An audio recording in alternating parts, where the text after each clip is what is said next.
To solve question 11, we have a quartic or fourth degree function, but this function can be written in quadratic form. So what we would do is, you don't actually have to rewrite this, but we would use all the techniques we would use to solve a quadratic function, to solve this quartic function.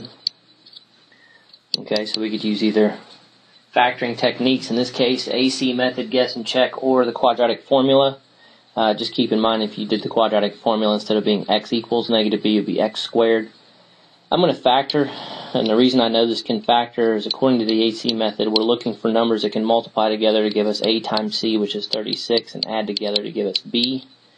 That would be negative 36 and a negative 1. Okay, we take those two numbers and use them as the coefficients to break apart this middle term.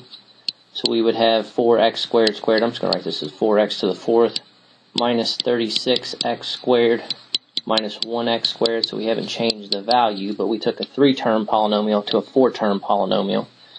Now that we have 4 terms, we would group first 2 and last 2, take out the GCF, which would be a 4x squared.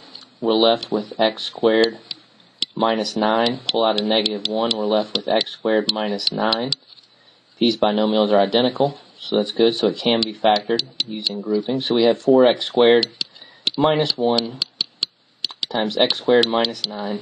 So in factored form, it's set equal to 0, so we would set each of the factors individually to 0 and solve.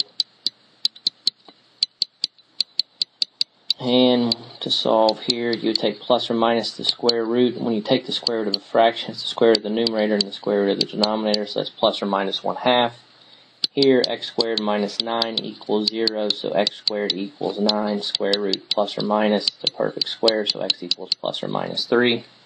So we have all 4 roots, they're all real, and they're all rational. So just to check with the rational zero or rational root theorem, the rational root theorem says that if we have rational roots or rational zeros, they have to be of the form p over q, where p represents the factors of the constant term, so plus or minus 1, plus or minus 3, and plus or minus 9, over q. Q represents the factors of a, or the leading coefficient, so plus or minus 1, plus or minus 2, or plus or minus 4.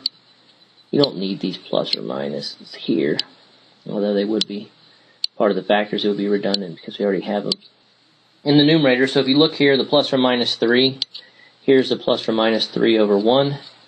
So we have both of those, and then the 1/2. The 1/2 would be located plus or minus right there. So they are listed there in the rational root or rational zero theorem. If you want to either plug this in or graph to double check, you can. But that's how you solve question 11 from the homework.